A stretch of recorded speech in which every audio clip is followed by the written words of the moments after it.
দুনিয়া ও আখিরাতের মাঝে আমাদের পথ চলা। সম্মানিত ভিউয়ার্স, আসসালামু আলাইকুম রহমতুল্লাহ। এই দুনিয়া ক্ষণস্থায়ী আর আখিরাত চিরস্থায়ী। আমরা প্রতিদিন যেভাবে দুনিয়ার জন্য চেষ্টা করি, ঠিক তেমনি ভাবে আখিরাতের প্রস্তুতি নেওয়াও জরুরি।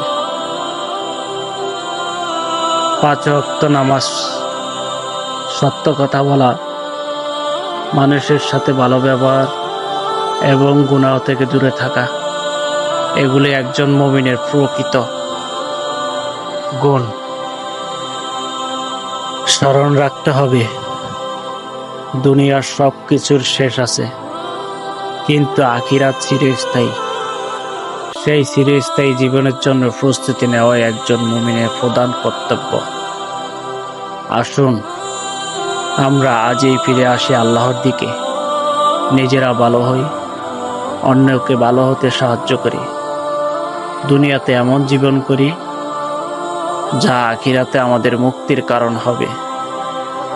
আল্লাহ আমাদের সবাইকে সঠিক পথে চলার তৌফিক দান করুক। আমিন।